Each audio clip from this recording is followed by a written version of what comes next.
I need to check to see if you guys can hear me. Give me 1 second. Give me 1 second.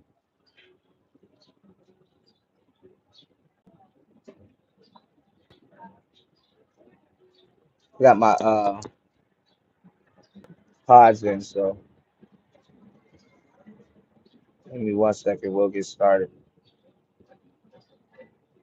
So a couple people come in the room. Let me know if you guys can hear me though.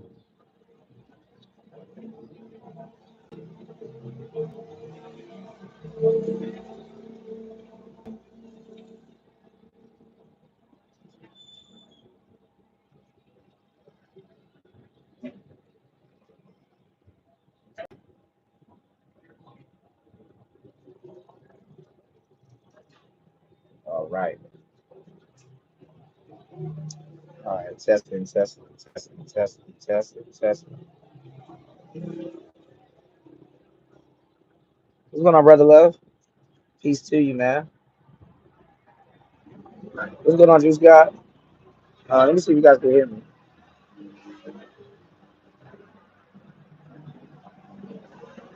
You guys, okay, you guys can hear me, right? Y'all can hear me? Put a one in the chat if you guys can hear me. Shout out to everybody. Double tap the screen. Yeah, hit the like button. Okay, cool, cool, cool, cool, cool, cool. Now I'm not sure if it's coming through my Bluetooth or if it's coming through my phone. So I'm not sure. So if these go out, I might not know because I charged them, so we should be all right. But got a nice cigar on today's show. Got the Camacho, uh, Ecuador. I know it's backwards for y'all. I got to turn it like this one. I forgot it's backwards for y'all. What's going on, Brittany? Good to see you. Where are you from? I'm from Washington D.C. You know. Tips on having healthy hair. Don't put too much. Don't don't put too much products in your hair. If you do, stick with one or two companies. Your hair naturally protects itself. You got natural oils. You know what I'm saying? And you to protect itself. So just depending on how you want your locks or whatever, just keep it the way. But I'm honestly, it's hot out here. I've been jumping in the swimming pools and stuff. I've been just chilling. I'm about to cut them and sell them. I'm about to cut them shoulder length and sell them because it's just too much to maintain at this length. You know, but it is what it is.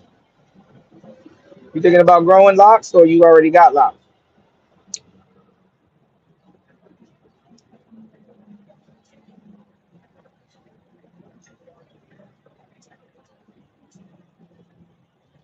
So look, y'all hit the like button on the way in. 16 people in the building.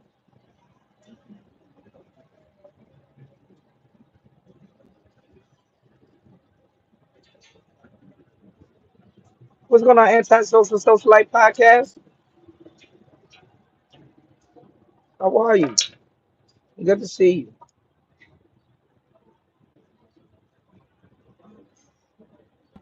You say you started thinning.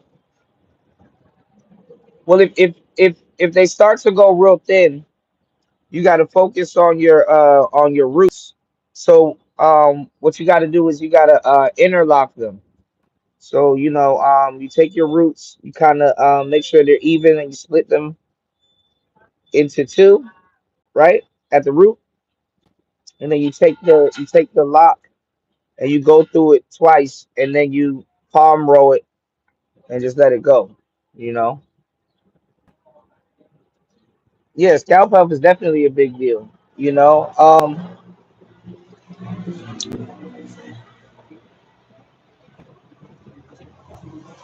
your hair knows how to take care of itself.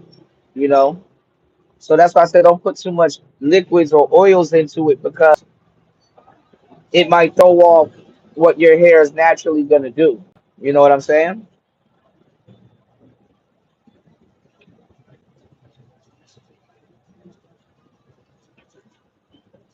But don't get your hair done too much.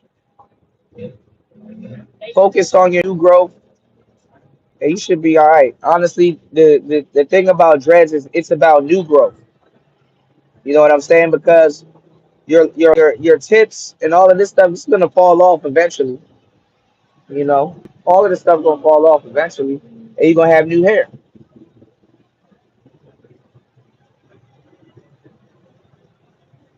That time, life is.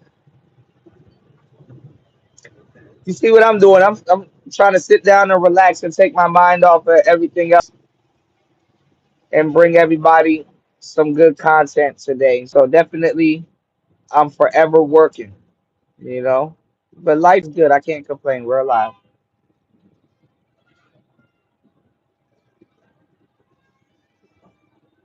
right? And the thing that helps damaged hair is new growth, new hair. You know, because you can always pile it on. And listen, if a lock falls off, you still get some new growth and reattach it. You know, I literally got a friend, and every so often he be on here. His name is Lonnie Cabal. Y'all should subscribe to a really good brother, Lonnie Cabal TV, real player too. And we were like we were twins. You know what I'm saying? I look like I got a lot of twins in the DMV area. Let's just say that, right? He cut his locks off. Then he put them back on later on once he grew his hair out a little bit. So, it's really up to you.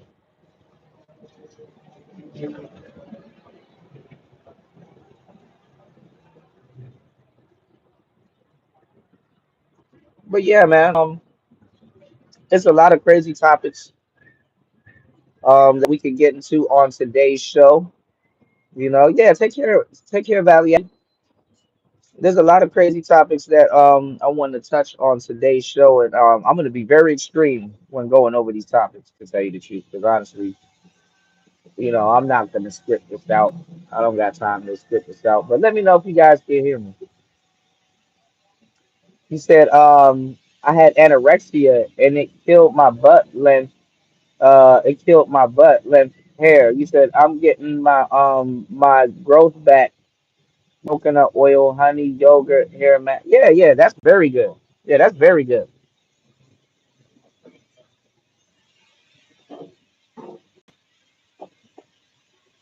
That's super good. I'm gonna say this though. Um, Also too, your diet. Your diet. Honestly, your diet will determine everything. Honestly, your diet will determine everything. If your hair is gonna go, or whatever. One thing you guys can do if you need your hair to grow is collagen. Collagen is very good for you. Collagen helps, or olive oil. Collagen helps your fingernails grow, helps your hair grow, helps everything. So, collagen. Give me 1 second, y'all.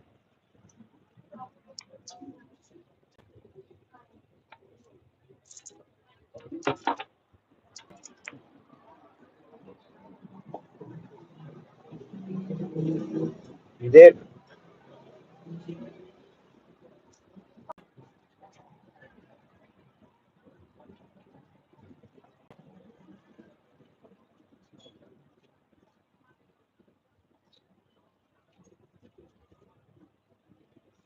Oh shit! Oh y'all,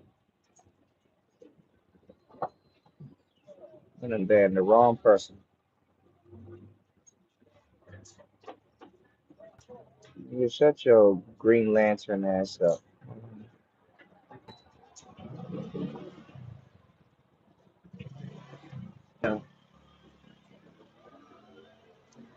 But I mean, you can get collagen and fruits and stuff like that. It goes back to your diet, you know.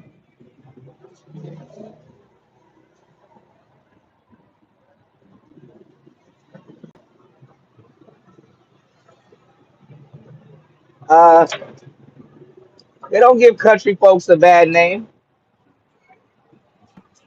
See, I'm from the city, but I'm super country also. Like we go to, they don't know nothing about Brittany. They don't know nothing about them Amish markets. Come on, man.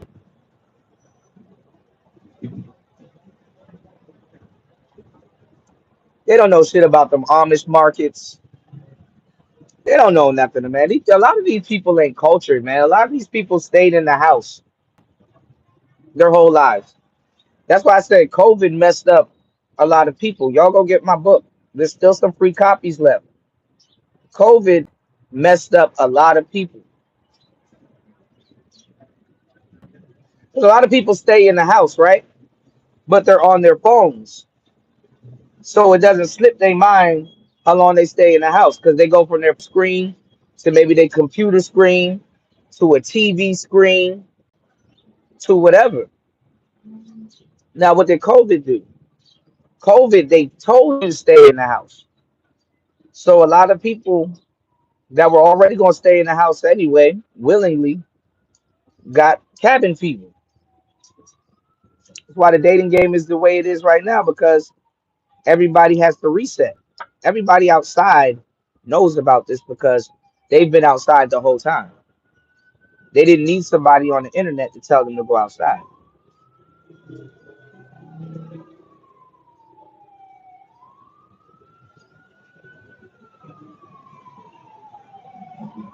Which nothing's wrong with that.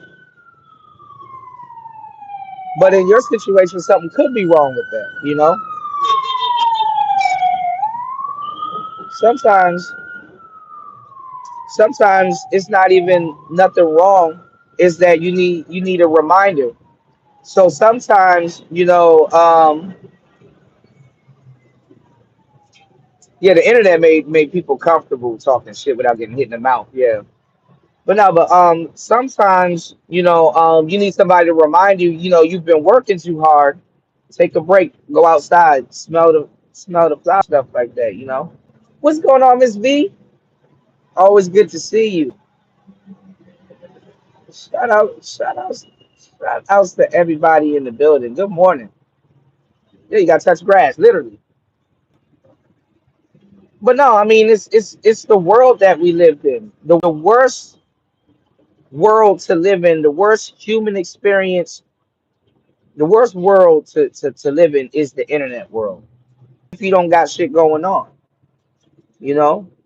So now the internet not even, I wouldn't even say it's harmless, but now the internet is a place because slowly but surely, if you guys been watching the shows, and if you go back 2, 3 years ago, we talked about the UBI, talked about social credit. So nowadays, whoever you are on the internet is going to be your title, what people give you in the future. Because as a millennial, when I was coming up, you could honestly use the internet. You could honestly use the internet without spam, without all of that other stuff. I mean, of course, spam was around, but it wasn't as big because everybody wasn't as engaged in it.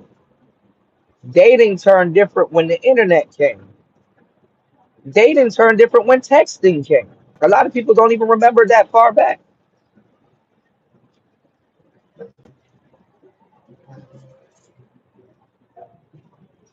You got to pay attention. The thing is that this was called the internet before it was called social media, before it was a social place. Okay. And anytime you stamp the word social onto something, it's going to be a lifestyle attached to it that's in the fine print.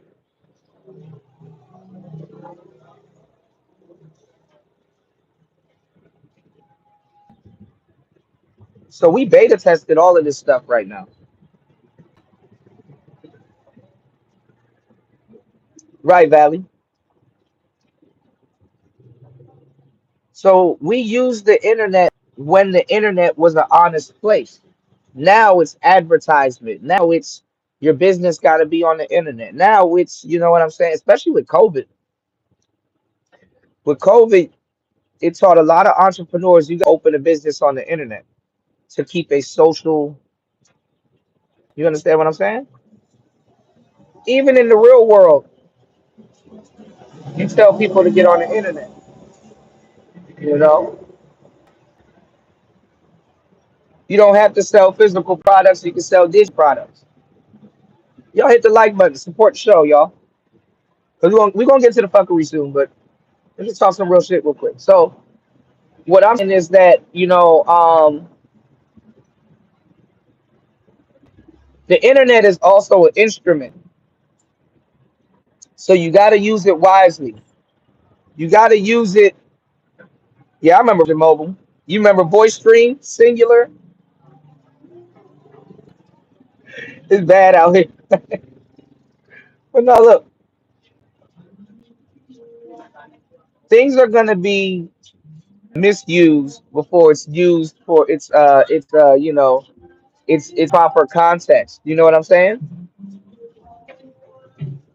Things will get misused before it's used for the, you know what I'm saying?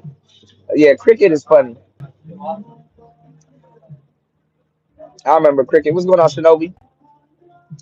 So we're not in the age of information no more. That shit is gone. If you didn't utilize the internet when you should have utilized the internet, it's only gonna get harder from here on out. Because once people start getting in and start playing games and stuff like that, you're gonna perceive it as real life. For certain people, this is life to them. This is life to them. They're using this to enhance this. You know, when you got to use this to enhance this. You know, it's reciprocal.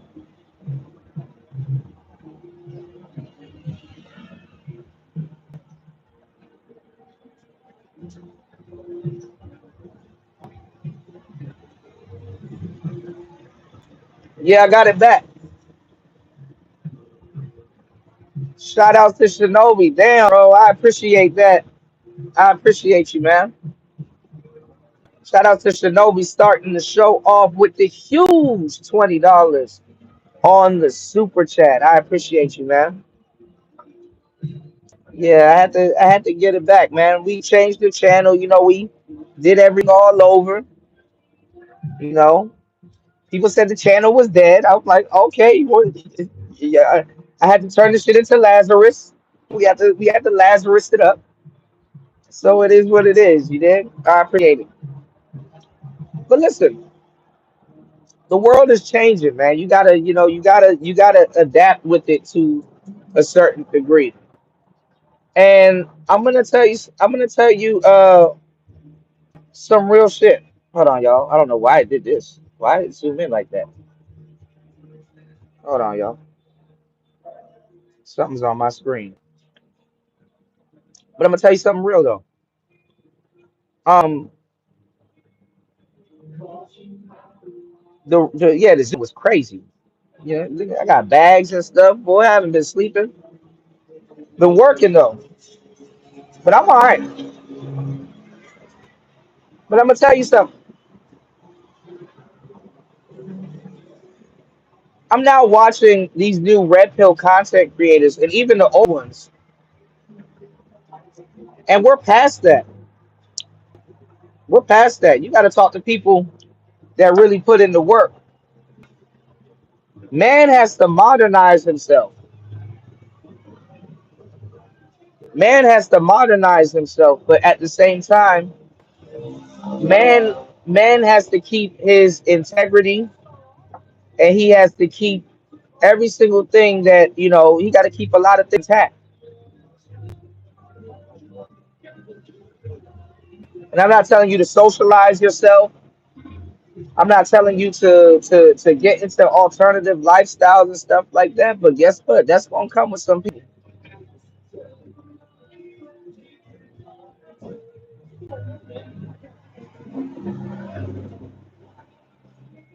Even the urban renaissance man, the urban traditional brother, got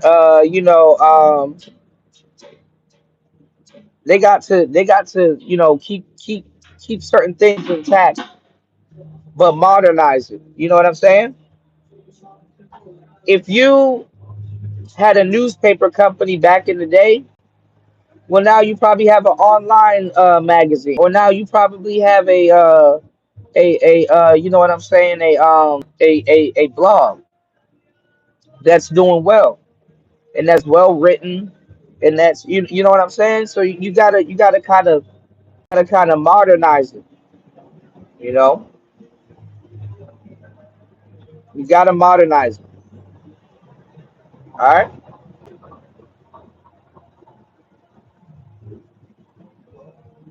So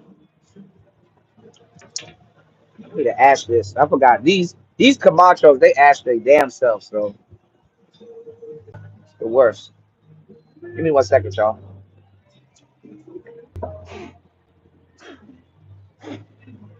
So look, a lot of brothers are gonna get into. They're gonna try to urbanize themselves and modernize themselves whatever way they see fit.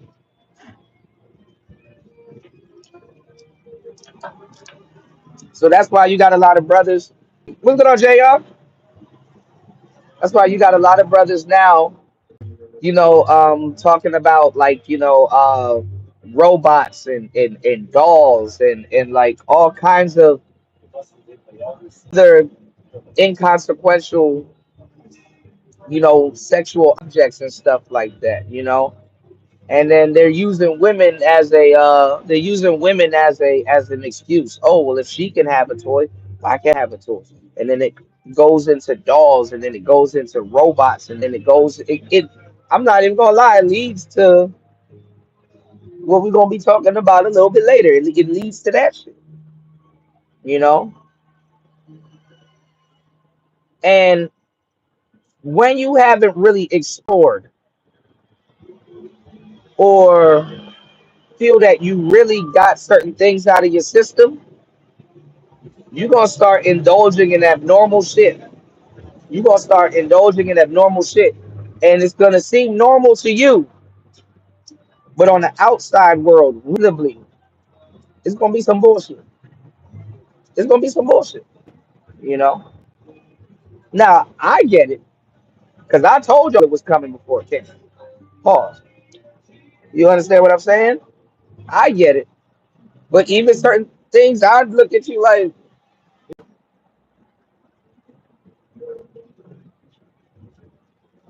so what am I talking about?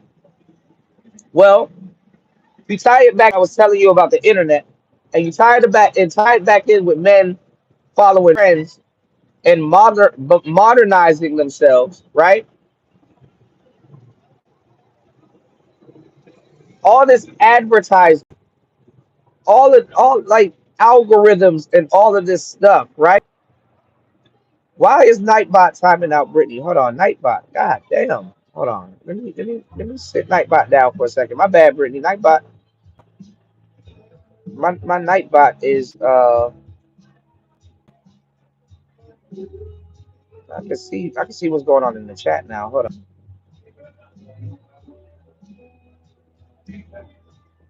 Brittany, let me give you a wrench. Cause you're okay. Bro, why y'all keep asking me where I'm from? Nigga, where you from? God damn. Y'all keep asking me where I'm from, bro. Enjoy the content. Like, damn. Hello, how you doing? Welcome to the show. Hit the subscribe button. But nah, okay, you from India. Okay, that's up.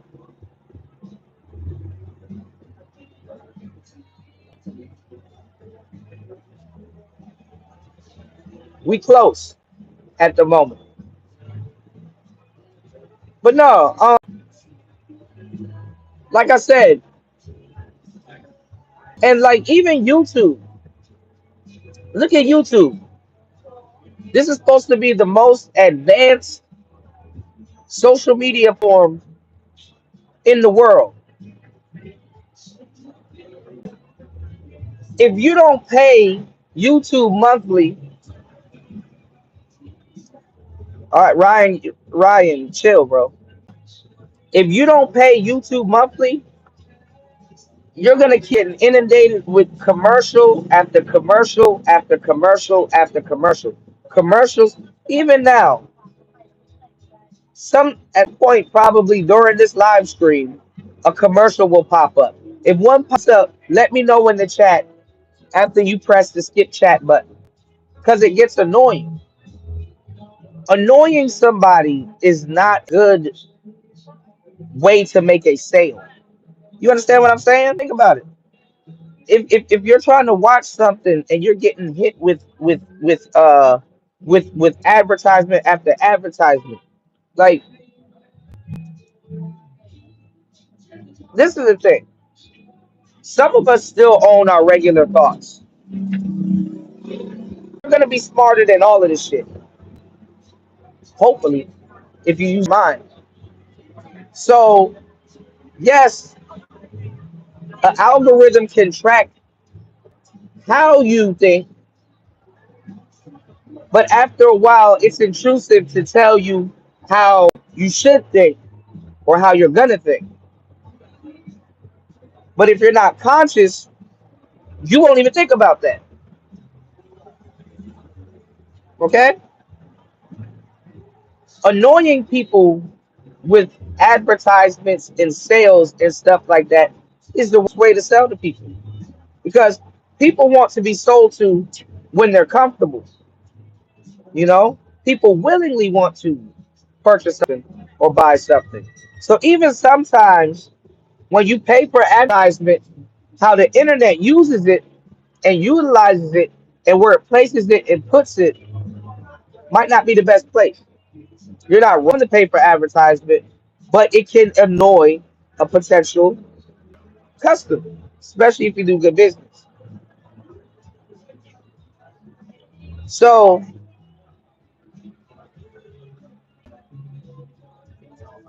now that everybody know that you can advertise on the internet, now you have a lot of people spamming their business.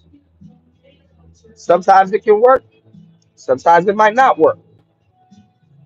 This is why I tell the average person if you're gonna have a social media account, ooh, or a dating profile, still put your business on that dating profile because you can't date somebody, you can still do business. So the undertone of those profiles need to include your business. You don't want to super put your business out there because if you come with a shorty, she could probably sabotage your business. So don't mix business with pleasure too much, you know. But anyway, what am I talking about? You know, who would want to advertise their business? An entrepreneur, right? Or a company. But companies necessarily don't have to advertise because they have a name. They have a name. Their name is associated with their brand, and the brand is associated with quality. But let's stop right there. Entrepreneurs selling something and spamming, right? Look how much trolls are coming in here asking weird questions, even if they're real people, because what they do and their movements get associated with spamming. Okay, it gets associated with spamming.